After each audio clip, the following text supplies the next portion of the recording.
Capitalism, socialism, communism are different forms of political systems that are followed by modern governments today. Marxism is an ideology or philosophy of Karl Marx. Most of us tend to associate these concepts to politics.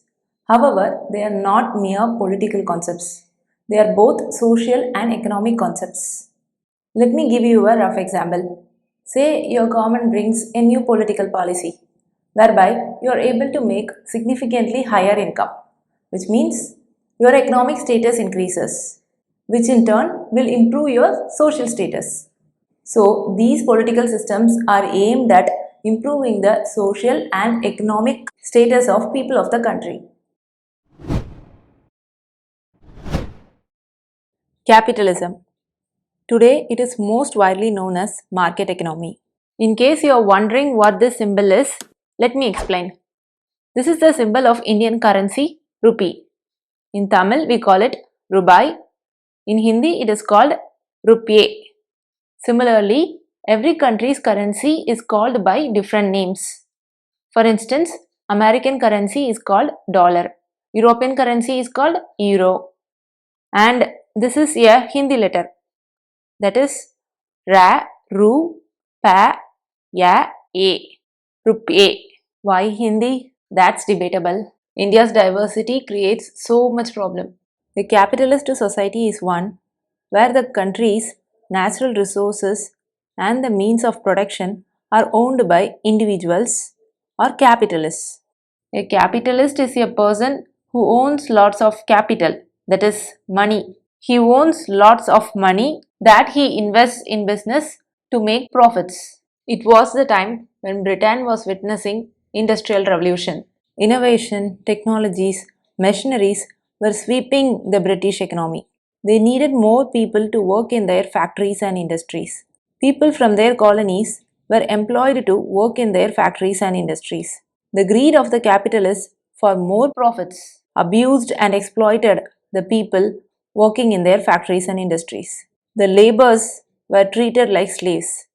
They were forced to work overtime and beyond their energy. But in return, they were given only a meager amount as wages. All the profits remained with the individuals who owned the means of production.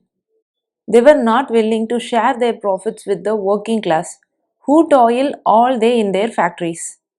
Economic and social inequality rose. The gap between the rich and the poor was skyrocketing. Karl Marx, a revolutionary thinker, political philosopher, economist, sociologist, was displeased with capitalism. So he wanted capitalism to be switched by socialism. And according to him, socialism will gradually transform to communism. So, according to Marx, capitalism will fail and the society will shift towards socialism. And a socialist society will eventually become a communist society. So, ideally, socialism and communism were proposed to overcome the drawbacks or evils of capitalism. Socialism. According to Marx, a socialist country is one where all the natural resources or the means of production are owned by the government. The system's aim is to reduce inequality driven by the need to establish a classless society, meaning no hierarchy in society, no distinction of rich or poor, all are equal. So basically, everybody has equal share in the resources of the country. Everybody in a socialist country work towards a common goal. Everybody contributes what they can to the society and get only what they need in return. Example, education, healthcare, law enforcement, electricity, and other public services. These services are for the society as a whole. Anyone can make use of this service. Everyone contributes to these services by paying taxes as per their income. A socialist society always works towards common good and collective growth. What is good for most is good for each one of us. Generally, democratic countries adopt socialism, and democracy itself means rule of majority. So that's why what is considered good for most is considered good for each one of us. There is no room for greed, no room for competition, no room for profit. In fact, the term profit is considered an antithesis to socialism. They cannot exist together because profit motive exists only in capitalist society. Communism. According to Marx, a country adopting socialism will transform to communism. Communism is also similar to socialism because both communism and socialism were proposed to abolish capitalism. Communism, by definition, means the natural resources and the means of production are commonly owned by the community, that is, people, not individuals, not capitalists, not government. There should be no private ownership. The people would be free from oppression and scarcity. It intends to establish an egalitarian, classless, stateless, and moneyless society. Egalitarian means everyone is equal. No one is superior or inferior to other. No inequality in political, social, and cultural life. And everyone deserves equal rights and opportunities. Classless society means no hierarchy in society, no distinction of rich or poor, all are equal.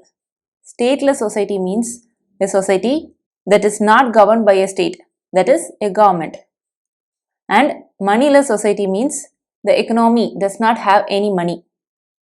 All products and services are free for all people, which means everybody must work for free, and take only what they need for free.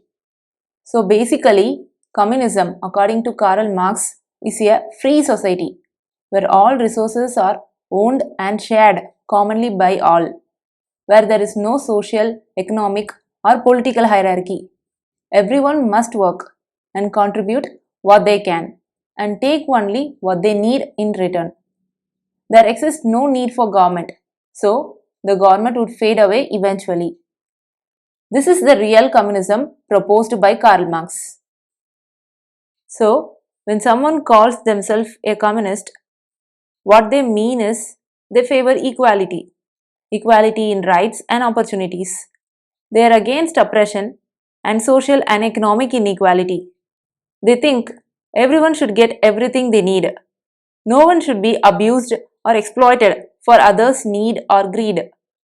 And very importantly, they do not favor any political parties or government because Karl Marx communism establishes a stateless society, a society that does not require a state or government. Marxism. The reason why I am explaining Marxism at last is because Marxism is going to be the summarization of everything we saw until now. Marxism is named after Karl Marx, who proposed Marxism. So what exactly is Marxism? It is a political, social and economic philosophy proposed by Karl Marx. He hated capitalism because according to him, one section of the society does all the work, while the other section takes all the money. This creates inequality. So he wants the society to move towards socialism. And according to him, socialism will transform into communism, establishing a classless, stateless, and a moneyless society, where all the resources will be commonly owned by the community. Now, how does Marxism differ from communism? Marxism is a philosophy, an ideology of Karl Marx that exists in theory, while communism is the practical implementation of Marxism. Communism and socialism do not differ much. Both intend to abolish capitalism. Features of socialism are found in communism as well. Today, no country can be cited as a pure socialist country or a pure capitalist country or a pure communist country. Because modern governments today have realized that none of these political systems are foolproof.